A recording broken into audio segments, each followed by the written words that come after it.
Dear students, welcome to Saran classes. Standard 10th, chapter 3rd, pair of linear equation in two variables में आज हम करेंगे exercise 3.2. Exercise 3.2. इस exercise को पूरा सॉल्व करेंगे हम. फर्स्ट सम स्टेटमेंट देखें आप. Form the pair of linear equations in the following problems. अब ये प्रॉब्लम सम है, पहले हमें इक्वेशन बनानी है. And find their solution graphically, और इसका सॉल्यूशन जो है वो ग्राफिकली देखना है. तो ये फर्स्ट स्टेटमेंट है, प्रॉब्लम है. 10 student of class 10th took part in mathematics quiz. If the number of girls is 4 more than the number of boys, find the number of boys and girls who took part in the quiz. अब देखिए, इसमें 10th class के बच्चे हैं, एक mathematics quiz है, उसमें 10 student है, यानी कि बॉयज और गर्ल्स दोनों को मिला के 10 स्टूडेंट. फिर ये कंडीशन है, if the number of girls 4 more than the number of boys, यानी कि गर्ल्स जो है वो 4 ज्यादा है बॉयज से, ये कंडीशन है. तो अब हमें पहले तो देखिए, let the number of boys x और number of girls y according to condition कहें, अकॉर्डिंग टू क्वेश्चन कहें.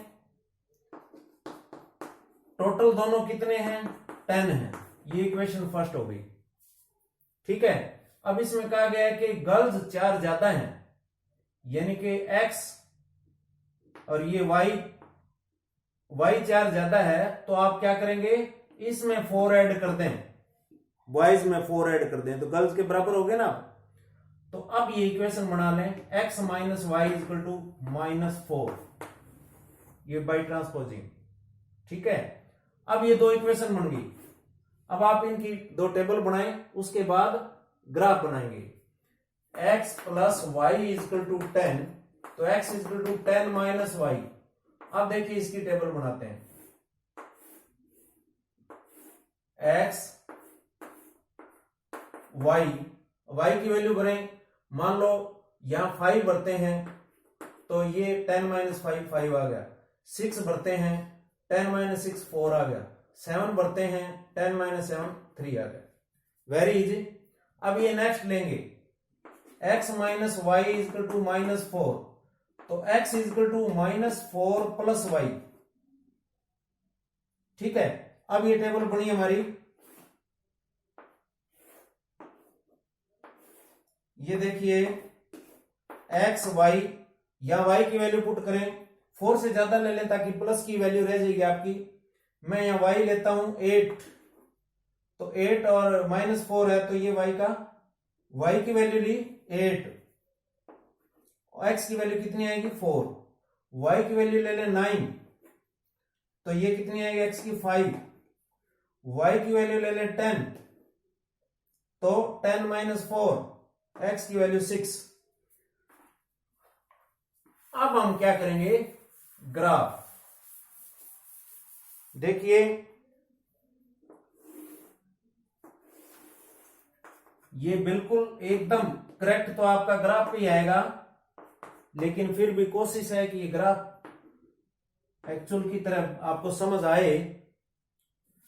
अब ये है हमारा, एक ही गैप से आप ये ले लेंगे 1 2 3 4 5 6 7 8 9 10. मतलब ये गैप एक जैसा होना चाहिए आपका, ये ध्यान रखना है. आप ले सकते हैं स्क्वायर का, ले सकते हैं 5 के इक्वल 1 ले सकते हैं, जो आपकी ग्राफ कॉपी होती है, नोटबुक होती है, उसमें 5 का और 10 का स्क्वायर होता है. उसके अकॉर्डिंग आप ले सकते हैं. गैप सेम रखें, 1 2 3 4, ये इस तरह से आपके ये माइनस का हो गया.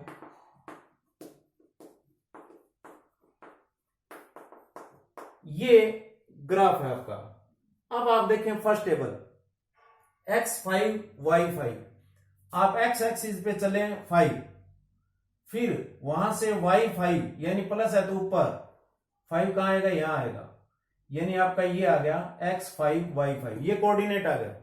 आप ये सारे प्लॉट कर दें यहां x4 y6, x4 y कहां 6, ये यहां आ गया। इसके बाद देखें x3 y7, x3 y7, ये यहां गया। अब आप देखें ये आपका एक टेबल की लाइन हमने ड्रा कर दी। अगर आपकी ये लाइन तीनों पॉइंट, इसीलिए मैंने 3 रिजल्ट लिए थे, एक लाइन में आते हैं तो आपका टेबल सही है, अगर ये एक लाइन में नहीं आते हैं तो टेबल ही रॉन्ग है आपका। अब देखिए दूसरा x4 y8, y8 जाएगा यहां, x4 है y8 है, ये 8 है, ये हो गया। x5 y9, y9 यहां आएगा। x6 y10, x6 y और ऊपर है 10 है, x6 y10 यहां आएगा। तो ये देखिए ये इसकी लाइन है, तो आपका जो रिजल्ट है वो ये है, जहां इंटरसेक्ट कर रहे हैं, दोनों लाइन इंटरसेक्ट करती है। अब आप ये देखो, यानी x आपका है 3, x कितना 1 2 3 है, y कितना है 7 है, तो ये नंबर ऑफ बॉयज कितने हुए, नंबर ऑफ बॉयज 3 है, और नंबर ऑफ गर्ल्स कितना आया, नंबर ऑफ गर्ल्स जो है वो 4 आया। अब आप देखो 7, तो आप ये देखो 4 जाता है ना, और दोनों का सम देखें तो 10 है, ये आपका है फर्स्ट सम। नेक्स्ट है देखिए question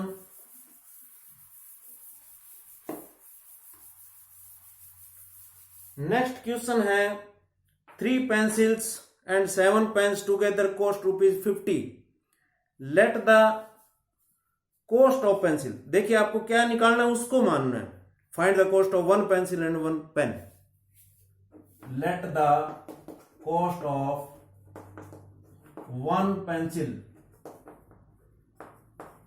₹X and cost of 1 pen, ठीक है ना, 1 pen ₹Y according to question.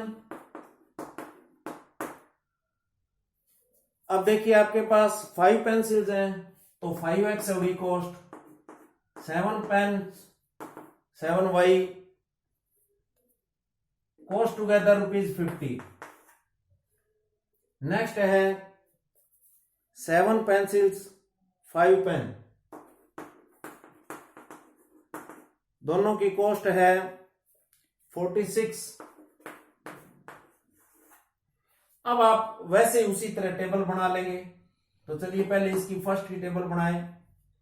5X plus 7Y equal to 50, तो 5X equal to 50 minus 7Y और X equal to 50 minus 7Y upon 5। अब इसकी टेबल जो बनाएंगे, देखिए आप 3 रिजल्ट ले लें वैसे ही, X Y। अब ये 5 से डिवाइड होना चाहिए, ऐसा यहां वैल्यू भरे हम 7 की, कि 5 से इतना नंबर आ जाए, यहां 5 से डिवाइड हो जाए। अब देखिए इसमें अगर मैं मतलब क्या 5 भरे, 5 7 35, Y की वैल्यू भरी मैंने 5, 5 7 35, कितना बचेगा 15, 15 बाई 5 कितना आएगा 3। अब देखो इसमें हम भरते हैं 5 भरा, उसके बाद 5 की टेबल में ही भर लो, फिर आएगा 10 भर लेते हैं, y की वैल्यू 10 भरे तो ये -70 हो गया, -70 प्लस का 50, -20 बचा, -20 बाई 5 क्या आएगा -4। अब देखिए आप यहां 10 भरा था, अब आप यहां -10 भर लें, या आप क्या करें, यहां आप 5, 10, 15 भर लें। 50 - 7 × 15 कितना हो गया, 105 अपॉन 5। अब ये कितना बचेगा, 5, 55 माइनस का अपॉन 5 तो कितना आ गया, 11। आपने कितना भरा, y की वैल्यू 15, और ये कितनी आई वैल्यू, -11। ये आपकी फर्स्ट टेबल बन गई। अब जो सेकंड टेबल देखिए इसकी, 7x + 5y = 46, 5y = 46 - 7x, y = अब मैंने y इधर रख लिया, नो प्रॉब्लम, अपॉन 5। अब इसमें वैल्यू पुट करें हम, देखो यहां मैं ये टेबल रख लेता हूं, यहां इसके लिए स्पेस बनाता हूं, ये है x y। अब देखो यहां कोई भी वैल्यू पुट करें हम, इस तरह की वैल्यू पुट करें कि ये जो है ना 5 से डिवाइड हो जाए। अब मैं वैल्यू भरता हूं, यहां x की वैल्यू 8, 8 7 56, x की वैल्यू 8, 56 माइनस का 46 प्लस का, माइनस का 10 बचा, 5 से डिवाइड किया, -2 आया। ठीक है, अब 8 की टेबल में ही भर लें, ठीक है ना, 8 भरा। अब क्या करें हम भर लेते हैं 2 से, 46 - 7 2 14, ठीक है। अब ये कितना आएगा, 6 4 10 60, क्योंकि हमने भरा यहां माइनस का 2 तो ये प्लस हो जाएगा, प्लस 14 हो जाएगा, तो कितना है 60।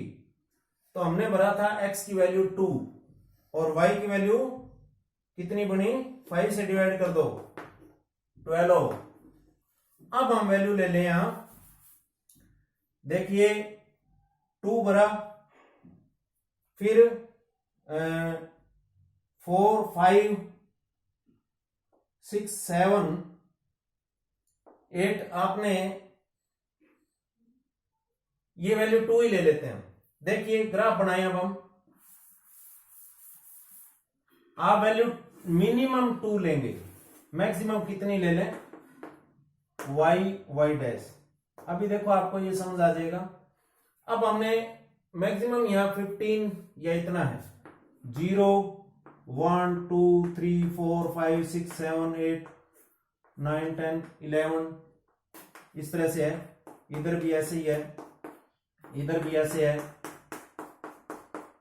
देखिए y का 1 2 3 4 5 6 7 8 9 10 11, ये 1 2 3 4 5 6 7 8 9 10 11, ये माइनस का हो गया इधर, ये माइनस का हो गया, माइनस का हो गया। अब देखिए आप ये वैल्यू भर रहे हैं, x 8 y -2 तो कहां आएगा, ये नीचे आएगा, ठीक है। इसके बाद x 2 y प्लस का 12 तो ये ऊपर तक जाएगा, 11 12, ठीक है। तो ये x 2 y 12 यहां आ गया। अब देखिए ये लाइन जो है ऐसे बन गया, ये ग्राफ पे बन। इसके बाद ये ले लें x3 y5, x3 y5, x -4 इधर आ गए हम, y10 यानी यहां आएगा, x -11 ये इधर आएगा, 10 11, y15 ऊपर जाएगा यहां, ठीक है। तो अब ये क्या हुआ, ये ऐसे ग्राफ बना आपका, तो ये वैल्यू यहां आएगी कहीं भी, ये आपका क्या होगा कि ये वैल्यू यहां आएगी कहीं, तो उसमें जो भी वैल्यू आए x = और y = देखिए ये एक्चुअल ग्राफ पर एकदम सही करेक्ट होगा। अब देखें आप सेकंड सम,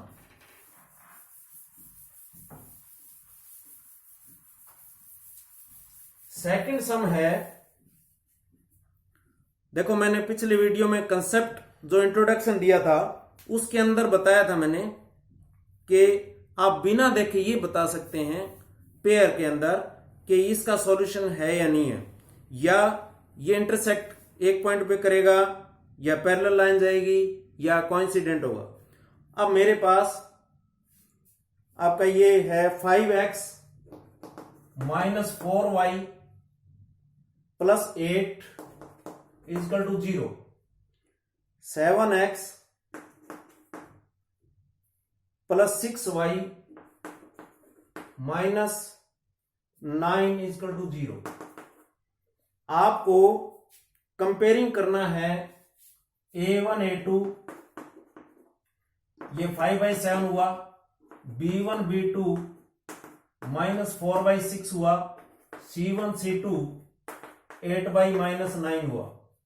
अब आप देखिए क्या ये a1 a2 इक्वल है b1 b2? नो। अब ये नहीं है, ये भी हमें पता है कि ये 8/9 है यहाँ, तो c1 c2 भी इक्वल नहीं है। ये हो ना हो, अगर ये दोनों इक्वल नहीं है तो यूनिक सॉल्यूशन होता है इंटरसेक्ट करती है लाइन। तो हमारे से ये पूछा गया है कि लाइन इंटरसेक्ट करती है या नहीं करती है। तो सबसे पहले तो हमने क्या बताना है इसको, इसका जो ये कंपेयरिंग करके देख लेंगे। तो इंटरसेक्ट एट ए पॉइंट, इसका आंसर क्या हुआ?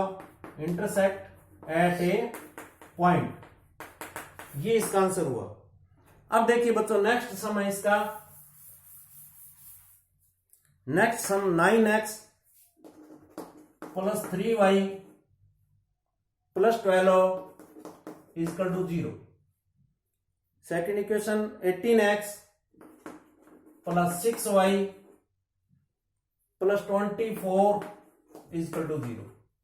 अब देखिए इसमें भी कंपेयरिंग करेंगे, a1 a2 9/18, b1 b2 3/6, c1 c2 12/24। अब आप देखो ये आपने कैंसिल कर लिया, 1/2 आया, ये 1/2 आया, ये भी 1/2 आया। यानी हमारी कंडीशन क्या बन गई कंपेयरिंग करते हुए, b1 b2 c1 c2 अगर ये इक्वल हो, तीनों इक्वल हो तो क्या होता है? फिर होता है कोइंसाइड होता है, कोइंसाइड होता है। तो हम क्या करते हैं फिर हमें ये बताना है सिर्फ कि ये लाइन पर लाइन आएगी, यानी कि ये इसका कोइंसिडेंट होगा। आप आंसर लिख देंगे कोइंसिडेंट, ये इसका आंसर हुआ। अब आपसे पूछा है next 6x minus 3y, 6x minus 3y plus 10 is equal to 0।